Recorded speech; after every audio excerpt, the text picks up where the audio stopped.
রাসূলুল্লাহ সাল্লাল্লাহু আলাইহি ওয়াসাল্লাম বলেছেন, ইন্না বাইনা ইয়াদাই সাআতি লা আইয়ামান, কিয়ামতের আগে এমন একটি সময় আসবে যেই সময়ে তিনটি ঘটনা ঘটবে। আরও অনেক ঘটনার কথা বলা হয়েছে, এই হাদিসে বলা হয়েছে তাকসুরু ফীহি আল ফিতানু ওয়া ইয়াকসুরুল হারাজু ওয়া ইউরফাউল ইলমু আও ইয়াকসুরুল জাহালু। তিনি বলেছেন তখন ফিতনা চারিদিকে ছড়িয়ে পড়বে, তখন হত্যা মারামারি চারিদিকে ছড়িয়ে পড়বে এবং জ্ঞান তুলে নেওয়া হবে, অর্থাৎ আলেমদেরকে তুলে নেওয়া হবে, আলেম তখন থাকবে না। হাবিবুল্লাহ মোহাম্মদ ইকবাল ভাই বলছিলেন আলেমদের প্রতি আমাদের শ্রদ্ধা কেমন থাকা দরকার, সেই বিষয়ে আমি বলছি। এবং এই জন্য বিখ্যাত একজন Muslim scholar as well as a visionary leader, তিনি বলেছিলেন তোমরা তোমাদের সিংহদেরকে হত্যা করো না, তাইলে অন্য জাতির ছাগলগুলো তোমাদেরকে খেয়ে ফেলবে। তোমাদের সিংহদেরকে হত্যা করো না। আর মুসলিম উম্মার সিংহ হচ্ছে ওলামায়ে কেরাম, কারণ তারা ফ্রম দ্য ভেরি ফ্রন্ট তারা মানুষকে পথ দেখিয়ে নিয়ে যায়। বাংলাদেশের প্রেক্ষাপটেও যদি আপনি দেখেন যে কোথাও ন্যাশনাল কোনো ক্রাইসিস তৈরি হয়েছে, তাহলে আপনি দেখবেন the first voices raised by the people আর দ্য ওলামায়ে কেরাম। অবভিয়াসলি ইনএভিটেবলি যখনই কোনো ঘটনা ঘটে, তাহলে প্রথম যারা তাদের ভয়েসটাকে রেজ করেন, মানুষকে সচেতন করতে চান, তারা হচ্ছে ওলামায়ে কেরাম। ফলে কোনো জাতি, এই জন্য আমাদের সালাফরা তারা বলেছেন যে ওলামায়ে কেরামরা তারা যদি ঘুমিয়ে থাকে তাহলে জাতি মৃত হয়ে যায়, ওলামায়ে কেরামরা যদি জাগ্রত থাকে তাহলে জাতি জাগ্রত থাকে। আলেমদেরকে শ্রদ্ধা করতে হয়, কারণ আলেমরা হচ্ছে জাতির বিবেক। মানুষ আলেমদের বিবেকে সমাজকে দেখে, আলেমদের চিন্তায় সমাজের রিফ্লেকশন ঘটে এবং সমাজের পরিবর্তন কিন্তু আলেমদের মাধ্যমে ঘটে। রাসূলুল্লাহ সাল্লাল্লাহু আলাইহি ওয়াসাল্লাম তিনি 23 বছরের যে জীবন যাপন করেছেন, এই যে আপনারা আজকে এই মঞ্চে যে আপনারা বসে আছেন না, সেই 23 বছরের ফসল আপনারা ভোগ করছেন। 23 বছর তিনি যে কাজ করেছেন, এর মধ্যে 13 বছর হি ওয়াজ সো মাচ নিগৃহীত ইন মক্কা। মক্কায় তো তিনি আসলে কোনো অবস্থায় তিনি কাজ করতে পারেন না, মার্জিনালাইজড, টর্চার্ড, এরকম একটা অবস্থায় শ্বাসরুদ্ধকর পরিস্থিতিতে তাকে মদিনায় চলে যেতে হয়েছে। মদিনায় গিয়েও 6 বছর তিনি কাজই করতে পারেননি বলে, because wars and battles, injustices were imposed upon him. তিনি তো ফ্রিলি দিনে দাওয়াত দিতে পারেননি। তারপরে ট্রিটি অফ হুদাইবিয়ার সন্ধি হয়, এরপর থেকে তিনি ফ্রিলি মুভ করতে পেরেছিলেন। মাত্র 4 বছরের ফসল আপনারা এখানে বসে ভোগ করছেন। ওলামায়ে কেরামের কাজ হচ্ছে, তাদের মর্যাদা হচ্ছে তারা রাসূলুল্লাহ সাল্লাল্লাহু আলাইহি ওয়াসাল্লামের উত্তরসূরি, ওয়ারাসাতুল আম্বিয়া। আর কেউ এই ওয়ারাসাত আর কেউ লালন করে না, কেবল আলেমরা লালন করেন। এই জন্য আলেমদেরকে শ্রদ্ধা করা এটা ঈমানের অংশ। রাসূলুল্লাহ সাল্লাল্লাহু আলাইহি ওয়াসাল্লাম বলেছেন, ইন্না মিন ইজলালিল্লাহি সুবহানাহু ওয়া তাআলা ইকরামু যিশাইবাতিল মুসলিম ওয়া হামিলিল কুরআন গায়রিল গালি ফিহি ওয়াল জাফি আন। ওলামায়ে কেরামদেরকে শ্রদ্ধা করা মানে হচ্ছে আল্লাহ তাআলাকে শ্রদ্ধা করা, প্যারালাল। আল্লাহকে শ্রদ্ধা করা এর যতটুকু মর্যাদা, ঠিক ততটুকু মর্যাদা হচ্ছে আলেমদেরকে শ্রদ্ধা করা। হাবিবুল্লাহ ভাই উনি যে কথা বলেছেন তার উপর ভিত্তি করে আমি এতটুকু বলছি। 2 নম্বর বিষয়ে আপনাকে একটা গল্প বলছি, তোমরা গল্প শুনবে? আচ্ছা, আমার দিকে তাকাও তো সবাই, লুক এট মি। বাঁকা হয়ে তাকানো চলবে না, এইদিকে ফিরতে হবে। ওকে, মাশাআল্লাহ। জাবের ইবনে আব্দুল্লাহ রাদিয়াল্লাহু তাআলা আনহু, বয়স মাত্র 15। এখানে অনেক বাচ্চাদের বয়স আছে 15। তার বাবা যখন মারা যায় তখন তার বয়স 15 এবং তার 7 বোন এর দায়িত্ব চলে এসেছে জাবেরের মাথায়। এর 2 বছর পর একটা যুদ্ধের জন্য তাকে ডাক দেয়া হলো, তিনি যুদ্ধে চলে গেলেন। যুদ্ধ থেকে ফিরছেন, রাসূলুল্লাহ সাল্লাল্লাহু আলাইহি ওয়াসাল্লাম দেখলেন জাবের অনেক দূরে, অনেক পিছিয়ে, সবাই সামনে এগিয়ে যাচ্ছে। রাসূলুল্লাহ সাল্লাল্লাহু আলাইহি ওয়াসাল্লাম সবাইকে বলেন, একটু থামেন, তোমরা একটু থামো, একটু স্লো যাও। জাবেরের মধ্যে রাসূলের প্যারালালে চলে আসলেন। রাসূল জিজ্ঞেস করলেন, জাবের এত দেরি কেন? বলে, ইয়া রাসূলুল্লাহ, আমার ওটটা তো একটু দুর্বল। এই কারণে তোমার উট দুর্বল কেন? ইয়া রাসূল, আপনি তো জানেন আমার বাবা যুদ্ধের ময়দানে শাহাদাত বরণ করেছেন, আমার 7 বোন আছে, আমার ফ্যামিলিতে আর কেউ ইনকাম করার মতো নাই, আমার বাবা এইটুকু সম্পত্তি রেখে গেছেন, এই দুর্বল উটটি, এর চেয়ে শক্তিশালী কোনো কিছু নাই। রাসূলুল্লাহ সাল্লাল্লাহু আলাইহি ওয়াসাল্লাম দেখলেন যে তার জামায় একটা দাগ আছে। এটা কিসের দাগ? তৎকালীন মানুষের জামায় দাগ থাকতো, তারা পারফিউম, আতর ব্যবহার করতে এই দাগ থাকতো। এবং আপনি কোনো সম্ভ্রান্ত ফ্যামিলির মানুষ, তার মানে হচ্ছে আপনার শরীরে আতরের দাগ আছে, কারণ আতর সবাই ব্যবহার করতে জানতো না অথবা পারতো না। এটা কিসের দাগ? ইয়া রাসূলুল্লাহ, আমি বিয়ে করেছি। সেই সময় রাসূলুল্লাহ সাল্লাল্লাহু আলাইহি ওয়াসাল্লাম তার বিখ্যাত সেই কথাটি বলেছেন, তুমি কাকে বিয়ে করেছো? বলে, আমি এরকম একজন বিধবা নারীকে বিয়ে করেছি। তুমি কেন একজন যুবতী নারীকে বিয়ে করলে না? তুলাইবুকা ওয়া তুলাইবুহা, তুমি তার সাথে একটু আনন্দ করতে পারতে, সে তোমার সাথে আনন্দ করতে পারতো। বলি, ইয়া রাসূলুল্লাহ, আমার 7টা বোন, এই বোনদেরকে লালন পালন করার জন্য আমার একজন দায়িত্বশীলা নারী দরকার ছিল, এবং এই কারণে আমি তাকে বিয়ে করেছি। রাসূল তাকে ইন্টারনালি মারহাবা জানালেন, তুমি big choice, great choice you have made. রাসূলুল্লাহ সাল্লাল্লাহু আলাইহি ওয়াসাল্লাম বলে, তো তোমাকে, আচ্ছা তুমি তো এই দুর্বল উট নিয়ে যেতে পারবে না, আচ্ছা ঠিক আছে। রাসূলুল্লাহ সাল্লাল্লাহু আলাইহি ওয়াসাল্লাম উটকে একটু মাত্র খোঁচা দিলেন। এটা এমন একটা আঙ্গুল, যে আঙ্গুল যদি আকাশের দিকে কেবল এতটুকু কেবল ইঙ্গিত করে, তাহলে আকাশের চাঁদ দ্বিখণ্ডিত হয়ে যায়। এমন একটা আঙ্গুল, যে আঙ্গুল যদি কোথাও কেবলমাত্র এতটুকু পানির মধ্যে ডুবায় বা চুবিয়ে দেয়, এটা হতে পারে যে এক লোটা বা এক বদনা পানি, কিন্তু 1700 বা 1600 লোক ওইখান থেকে গোসল করার পানি পায়, তারা পানি পান করার মতো পানি পায়, এবং তারা পানি প্রিজার্ভ করতে পারে, যে পরবর্তীতে পানি তারা ব্যবহার করবে। কিন্তু পানি ছিল মাত্র এক লোটা। 1400 লোক খায়, যে এমন এক আঙ্গুল, যে আঙ্গুল কেবলমাত্র বলেছে এতটুকুই কেবলমাত্র খাবার আছে, একটা ছোট্ট পাতিলের মধ্যে অল্প একটু মাংস আছে আর অল্প কয়েকটা রুটি আছে। তিনি বলেছেন, আমি হাতটা রাখলাম, তোমরা এবার নাও। 1400 লোক খাওয়ার পরে এরপরে যতটুকু মাংস ছিল ততটুকুই অবশিষ্ট আছে। এমন একটা আঙ্গুল, সে আঙ্গুল কেবল একটু খোঁচা মারলো, খোঁচা মারার পর ওটা তেজি হয়ে গেল, এবং এটা সবার আগে এখন দৌড়ে যাচ্ছে। রাসূলুল্লাহ সাল্লাল্লাহু আলাইহি ওয়াসাল্লাম বললেন, জাবের থামো। জাবের থামলেন, তোমার ওটটা আমি কিনতে চাই। ইয়া রাসূলুল্লাহ, একটাই তো আমার সম্পদ, এটা বিক্রি করলে কেমনে হবে? না, তুমি আমার কাছে বিক্রি করে দাও। না, আমি বিক্রি করতে পারবো না। তুমি বিক্রি করো প্লিজ। না, আমি বিক্রি করতে পারবো না, আমার একটাই মাত্র সম্পদ। রাসূলুল্লাহ সাল্লাল্লাহু আলাইহি ওয়াসাল্লাম 10 বার বললেন তাকে, তোমার এটা বিক্রি করে দাও। মাত্র তার বয়স মাত্র 17। এখনকার যুগের বাচ্চাদের বয়স 17 হলেও তারা যতটুকু ম্যাচিউরড, তৎকালীন বাচ্চারা ইন্টেলেকচুয়ালি আর অনেক বেশি ম্যাচিউর ছিল। আমাদের বাচ্চাদের ম্যাচিউরিটি একটা ভিন্ন জায়গায়। আপনারা এবং আমরা ভয়াবহভাবে একটা ডিস্ট্রাকশনের ওয়ার্ল্ডে বসবাস করছি, ভয়াবহভাবে একটা ডিস্ট্রাকশন। কোন এক সময় পাপ করার জন্য আপনাকে অনেক দূরে যেতে হতো, এখন পাপ করার জন্য অন্য কোথাও যাওয়া লাগে না। এখন পাপ আপনার ঘরের মধ্যেই রয়েছে, আপনার একটা ছোট্ট ডিভাইসের মধ্যে রয়েছে। এমন কোনো পাপের ট্রেস নাই যে ট্রেস এই ডিভাইসের মধ্যে পাওয়া যায় না। এভরিথিং, সব কিছু এখানে পাওয়া যায়, এভরিথিং এখানে রয়েছে। যত ধরনের অ্যাভারেশন, যত ধরনের ডিস্ট্রাকশন, যত ধরনের ওয়েওয়ার্ডনেস, যত ধরনের পথভ্রষ্টতা অথবা ধরেন পথ থেকে সরে যাওয়া, এগুলো সব কিছুর মধ্যে পাওয়া যায়। তারা ছিলেন ইন্টেলেকচুয়ালি ম্যাচিউরড। রাসূল তাকে 10 বার বললেন, 10 বারই তিনি ডিনাই করলেন। অতঃপর যখন 11তম বার তাকে বললেন, তিনি বললেন, ইয়া রাসূলুল্লাহ, ঠিক আছে বিক্রি করে দিলাম, কত দেবেন আপনি? বলেন 1 দিরহাম। 2 দিরহাম। কি বলেন ইয়া রাসূলুল্লাহ, এর দাম কি 2 দিরহাম হয় নাকি? আচ্ছা ঠিক আছে 4 দিরহাম। না, আরো বেশি দিতে হবে। আচ্ছা ঠিক আছে 8 দিরহাম। না, আর একটু বেশি দিতে হবে। বলতে বলতে রাসূলুল্লাহ সাল্লাল্লাহু আলাইহি ওয়াসাল্লাম এটার যা দাম হওয়ার কথা ছিল তার চেয়ে 10 গুণ তিনি দাম বলে বললেন, এটা 40 দিরহাম দেবো, যাও। এবার তিনি জাবের বলেন, ইয়া রাসূলুল্লাহ, ঠিক আছে, একটা ছোটদের তোমাদের গল্প বলছি। রাসূলুল্লাহ সাল্লাল্লাহু আলাইহি ওয়াসাল্লামকে এবার জাবের বলেন, ইয়া রাসূলুল্লাহ, আমি একটু মদিনা পর্যন্ত একটু উটটা নিয়ে যাই, আমি যাবো কিভাবে? বলে, আচ্ছা ঠিক আছে মদিনা পর্যন্ত যাও। মদিনাতে যাওয়ার পর প্রত্যেক দিকে চলে যাচ্ছেন। জাবের দেখলেন রাসূলুল্লাহ সাল্লাল্লাহু আলাইহি ওয়াসাল্লাম চলে যাচ্ছেন। তিনি বলেন, ইয়া রাসূলুল্লাহ, আপনি উটটা নেবেন না? আপনি না বিক্রি করেছেন, আপনি না কিনে নিয়েছেন আমার কাছ থেকে? না জাবের, এদিকে আসো। বলে কি? বলে ওটটা তোমাকে দিয়ে দিলাম। না, আমি না বিক্রি করেছি আপনার কাছে। রাসূলুল্লাহ সাল্লাল্লাহু আলাইহি ওয়াসাল্লাম বললেন, আমি তোমার কাছে ওটটা কিনে নিয়েছি, এবার ওটটা আমি তোমাকে হাদিয়া দিয়ে দিলাম। 40 দিরহামও দেয়া হলো, হাদিয়াও দেয়া হলো। রাসূলুল্লাহ সাল্লাল্লাহু আলাইহি ওয়াসাল্লাম, ওলামায়ে কেরাম যারা আছেন, শিক্ষকরা যারা আছেন, রাসূলুল্লাহ সাল্লাল্লাহু আলাইহি ওয়াসাল্লাম জানেন জাবের একটা এক ধরনের ইমোশন আছে, একটা সেন্সিবিলিটি আছে, তার এক ধরনের আত্মমর্যাদা আছে। ইংরেজিতে বলা হয় সেলফ এস্টিম। আল্লাহ সুবহানাহু ওয়া তাআলাকে ইজ্জত বলেছেন, ইন্নাল মুলুকা ইযা দাখালু ক্বরিয়াতান আফসাদুহা ওয়া জাআলু আইজ্জাত আহলিহা আযিল্লা ওয়া কাযালিকা ইয়াফআলুন। আল্লাহ তাআলা বলেছেন, স্বৈরাচারদের, জালিমদের, এদের একটা চরিত্র যুগ যুগ ধরে আছে। জালিমরা যদি কোনো একটা সময়, কোনো একটা সমাজে অথবা কোনো একটা রাষ্ট্রের যদি তারা ক্ষমতাশালী হয়, তাহলে ওইখানকার সম্মানিত মানুষদেরকে তারা অপমানিত করে। কারণ জানে সম্মানিত মানুষের একটা আত্মসম্মান বোধ আছে, এরা কোথাও মাথা নত করে না, এরা মাথা উঁচু করে দাঁড়ায়। যদি তারা দেখে যে তাদের সম্মানে কেউ আঘাত করেছে, তাহলে তারা বাঘের মতো গর্জে ওঠে। এই জন্য তারা সম্মানিত মানুষদেরকে অপমানিত করে, তাদেরকে তারা লিকুইডেট করে দেয়, অর্থাৎ তাদেরকে সমাজ থেকে নিশ্চিহ্ন করে দেয়। এটা যুগ যুগ ধরে এটা ছিল। আল্লাহ সুবহানাহু ওয়া তাআলা কোরআনে সূরা সাবাতে, মোস্ট প্রবাবলি, আমি হাফেজ না, আমি জানি না, most probably it is in সূরাতুস সাবা। এটা কি সূরা সাবায় আছে নাকি? হ্যাঁ, কোন সূরায়? আচ্ছা তোমরা বলতে হবে পরে। ইন্নাল মুলুকা ইযা দাখালু ক্বরিয়াতান আফসাদুহা ওয়া জাআলু আইজ্জাতা আহলিহা আযিল্লা ওয়া কাযালিকা ইয়াফআলুন। এটা তাদের ওয়া কাযালিকা ইয়াফআলুন মানে এটা হচ্ছে যুগ যুগ ধরে তাদের চরিত্র।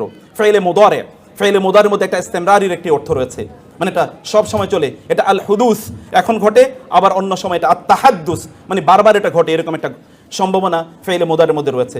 যাই হোক, আল্লাহ সুবহানাহু ওয়া তাআলা কিভাবে ছোটদের সাথে কিভাবে ট্রিট করতে হয়, এটি রাসূলুল্লাহ সাল্লাল্লাহু আলাইহি ওয়াসাল্লামের চরিত্রের মাধ্যমে আল্লাহ তাআলা দেখিয়ে দিলেন।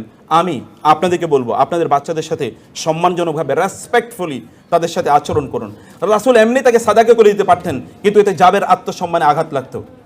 রাসূল এমনি তাকে ভিন্নভাবে কথা বলতে পারতেন, এতে জাবেরের মন খারাপ হয়ে যেতে পারতো। কিন্তু রাসূলুল্লাহ সাল্লাল্লাহু আলাইহি ওয়াসাল্লাম একদিকে তার সাথে একটু আনন্দ করার একটু সময় কাটালেন, একটু আনন্দ দিলেন তাকে, এক ধরনের তার মধ্যে এক ধরনের হাইপার এক ইমোশন তার মধ্যে তৈরি করে দিলেন। এই ঘটনা যেন জাবের আর কোনোদিন না ভুলে। এরকম মানুষকে কি কোনোদিন ভোলা যায়? এমন মানুষকে কোনোদিন ভোলা যায় যিনি এমন আচরণ করেছেন? তাকে তো হৃদয় দিয়ে ভালোবাসতে হয়, তাকে অন্তর দিয়ে ভালোবাসতে হয়। সম্মানিত বোনেরা, প্রিয় ভাইয়েরা আমার, আল্লাহ সুবহানাহু ওয়া তাআলা একদল লোকের জন্য ভালোবাসাকে আমাদের জন্য অবধারিত করে দিয়েছেন। ইন্নাল্লাযীনা আমানু ওয়া আমিলুস সালিহাতি সায়াজআলু লাহুমুর রাহমানু উদ্দা। আপনি অ্যারাবিক ল্যাঙ্গুয়েজ যদি ভালো করে, বিশেষ করে কোরআনিক ল্যাঙ্গুয়েজ যদি অনেক ভালো করে স্টাডি করেন, তাহলে দেখবেন আল উদ এবং আল মুহাব্বা এর মধ্যে পার্থক্য রয়েছে। আল উদকে ইংরেজিতে বলা হয় ইন্টেন্স লাভ। এটা কোনো শরীয়তের বাধ্যতামূলক কোনো লাভ নয়, যে লাভটা আল্লাহ এবং আল্লাহর রাসূলকে করতে হয়। এটাকে বলা হয় মুহাব্বা। কুল ইন কুনতুম তুহিব্বুনাল্লাহ ফাত্তাবিউনি মান আহাব্বা লিল্লাহি ওয়া আবগাদা লিল্লাহি আল মুতাহাব্বিউনা ফিল্লাহ মান আবগাদা লিল্লাহ ওয়া মান আহাব্বা লিল্লাহ ওয়া আবগাদা লিল্লাহ। আল মাহাব্বা এটা হচ্ছে শরীয়ী টার্ম, কিন্তু আল উদ এটা কোনো জিনিসের এগেনস্টে না, এটা কোনো জিনিসের বিনিময় না, এটা অন্তর থেকে উৎসারিত একটা গভীর ভালোবাসা। এই ভালোবাসা যেমন ভাবে আল্লাহ সুবহানাহু ওয়া তাআলা বলেছেন between the husbands and the wives, ওয়া মিন আয়াতিহি আন খালাকা লাকুম মিন আনফুসিকুম আজওয়াজান লিতাসকুনু ইলাইহা ওয়া জাআলা বাইনাকুম মাওয়াদ্দাতান ওয়া রাহমা। স্বামী এবং স্ত্রীর রিলেশনের কেমিস্ট্রি হচ্ছে আল্লাহ তাআলা বলেছেন আল মাওয়াদ্দা। মাওয়াদ্দা হচ্ছে ইন্টেন্স লাভ, একটা গভীর গভীর ভালোবাসা। আমাদের ভালোবাসা তো এখন অন্য জায়গায়। আমেরিকানদের একটা গল্প বলি।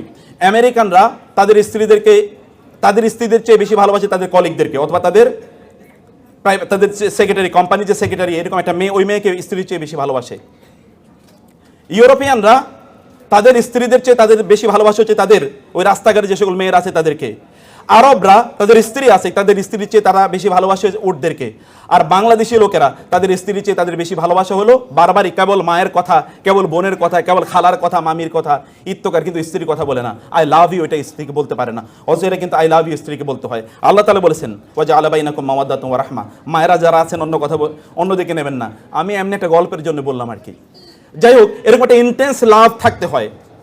এই লাভের কথায় আল্লাহ সুবহানাহু ওয়া তাআলা বলেছেন ইন্নাল্লাযীনা আমানু ওয়া আমিলুস সালিহাতি সায়াজআলু লাহুমুর রাহমানু উদ্দা। আপনারা কি দেখতে পান না?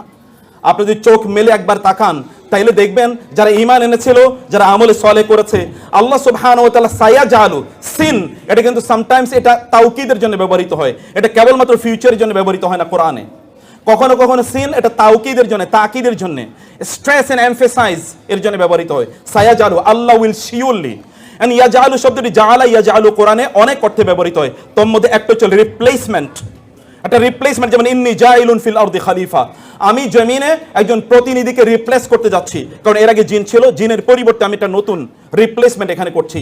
আল্লাহর কসম, যে সকল ব্যক্তিরা আল্লাহর প্রতি ঈমান আনে এবং ভালো কাজ করে, আল্লাহ সুবহানাহু ওয়া তাআলা এদের জন্য অন্যদের অন্তরে ভালোবাসাকে রিপ্লেস করে দেন। একবার তাকিয়ে দেখেন না, এমন বহু লোক আছে যারা বহুদিন কোনো আপনাদের আলোচনা মাহফিলে আসতে পারে নাই, আপনাদের সামনে কথাবার্তা বলতে পারে নাই। হতে পারে যে তারা চার দেয়ালের মধ্যে তারা বন্দী ছিল, কিন্তু 13, 14, 15, 16 বছর, 20 বছর পরেও সমগ্র পৃথিবী তাদের জন্য কাঁদছে। এরকম কাঁদে নাই? এমন অবস্থা কি আপনাদের সামনে দৃশ্যমান নয়? এরকম কোটি কোটি এরকম এক্সাম্পল। কেবল যদি আপনাদের চোখ আছে, ইন্নাহা লা তা'মাল আবসার ওয়ালাকিন তা'মাল কুলুবুল্লাতী ফিস সুদূর, যদি অন্তরের দৃষ্টি থাকে তাহলে আপনি এটা দেখতে পাবেন। আল্লাহ তাআলা কি রকম ভালোবাসা তাদের অন্তরে তৈরি করে দিয়েছেন।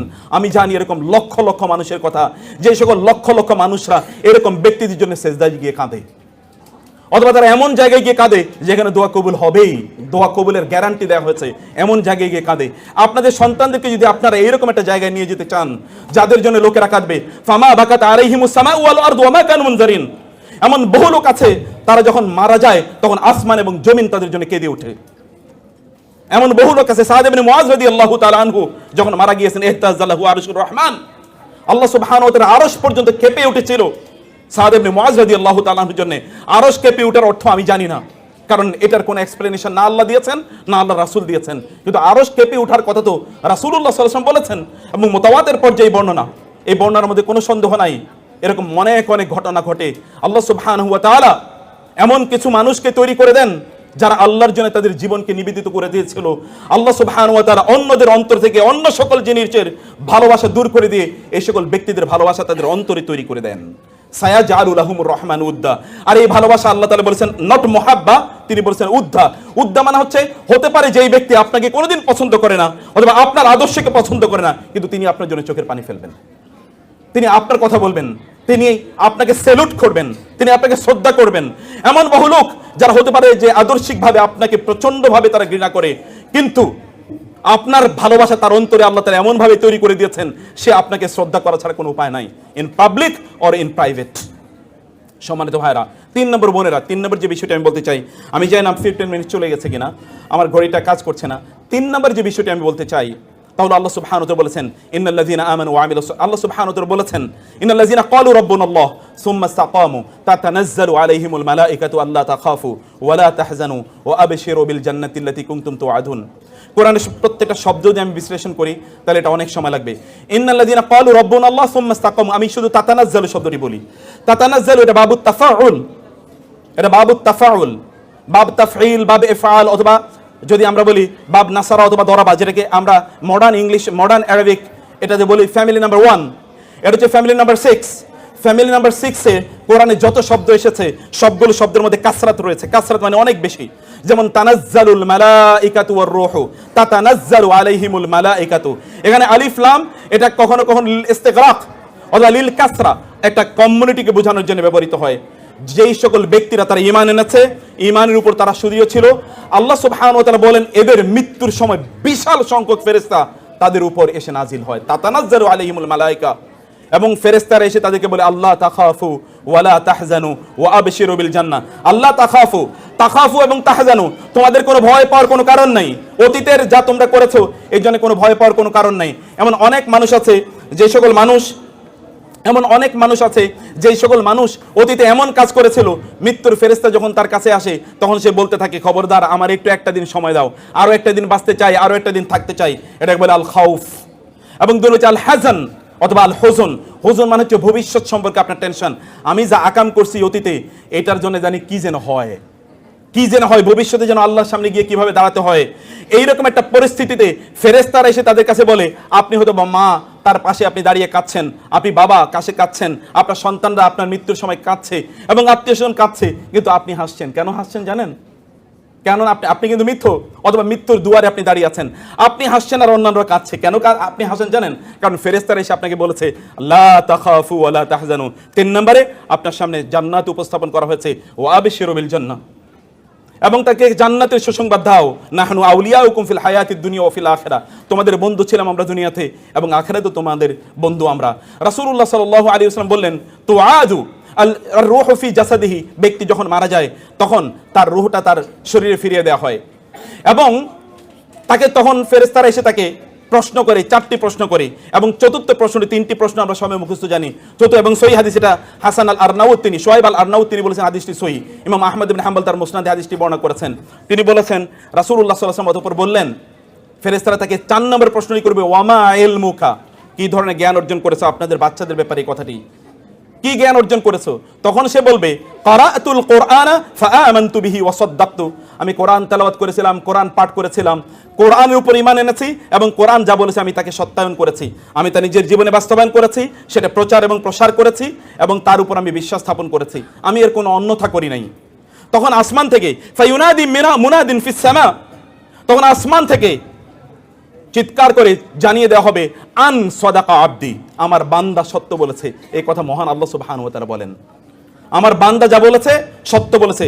আফরিশুহু মিনাল জান্নাহ ওয়া আলবিসুহু মিনাল জান্নাহ, তাকে জান্নাতের একটা বিছানা তার জন্য তৈরি করে দাও এবং তাকে জান্নাতের পোশাক তাকে পরিধান করিয়ে দেয়া হোক এবং তার জন্য জান্নাতের একটা দরজা তার জন্য উন্মুক্ত করে দেওয়া হয়।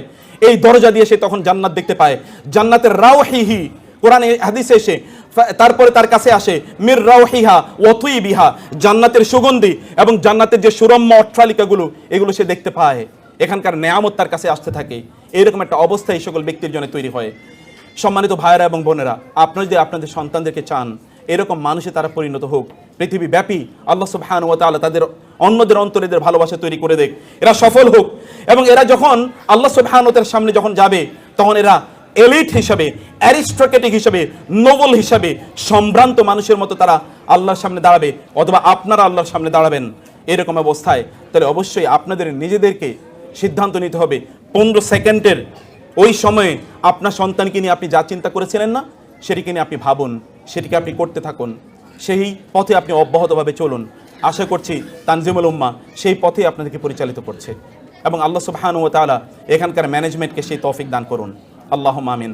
এবং আমাদের এই দেশকে আল্লাহ সুবহানাহু ওয়া তাআলা তার দ্বীনের জন্যে, তার শরিয়ার জন্যে এবং তার রাসূলের সুন্নাহর জন্য কবুল করে নিন। এখানকার উলামায়ে কেরামদের আল্লাহ তাআলা মর্যাদা অনেক অনেক বাড়িয়ে দিন, এবং আল্লাহ সুবহানাহু ওয়া তাআলা তাদেরকে ডিভাইন হেফাজতের মাধ্যমে তাদেরকে হেফাজত প্রদান করুন। যারা দিনের দাওয়াতি কাজ করছেন তাদের কথাকে আল্লাহ তাআলা এবং তাদের আওয়াজকে আল্লাহ সুবহানাহু ওয়া তাআলা বলিষ্ঠ করে দিন, তাদের সাহসিকতাকে আল্লাহ তাআলা বাড়িয়ে দিন, তাদের মর্যাদাকে আল্লাহ তাআলা শক্তিশালী করে দিন, এবং তাদের মাধ্যমে যেন সমাজ পরিচালিত হয় এমন একটা সিচুয়েশন এবং অবস্থা আল্লাহ তাআলা তৈরি করে দিন। থ্যাংক ইউ ভেরি মাচ, জাযাকুমুল্লাহ খায়ের। আপনারা অনেকটুকু সময় দিয়েছেন, আপনাদেরকে আল্লাহ তাআলা অনেক কল্যাণ দান করুন। এবং তানজিমুল উম্মাহ ম্যানেজমেন্টকে আমি সম্মানিত চেয়ারম্যান এবং সম্মানিত প্রিন্সিপাল এবং অন্যান্যদের যারা আছেন তাদের প্রত্যেকে কৃতজ্ঞতা জানাচ্ছি আমাকে এখানে দাওয়াত দেওয়ার জন্য এবং সুযোগ করে দেওয়ার জন্য কিছু কথা আপনাদের সাথে শেয়ার করার। আল্লাহ সুবহানাহু ওয়া তাআলা সবাইকে অনেক অনেক কল্যাণ দান করুন, আমিন। হাযা ওয়া সাল্লাল্লাহু সুবহানাহু ওয়া তাআলা নবিয়ানা মুহাম্মদ ওয়া আলিহি ওয়া সাহবিহি আজমাইন। সুবহানাকাল্লাহুম্মা ওয়া বিহামদিকা আশহাদু আল্লা ইলাহা ইল্লা আনতা আস্তাগফিরুকা ওয়া আতুবু ইলাইক। ওয়াসসালামু আলাইকুম ওয়া রাহমাতুল্লাহি ওয়া বারাকাতুহু।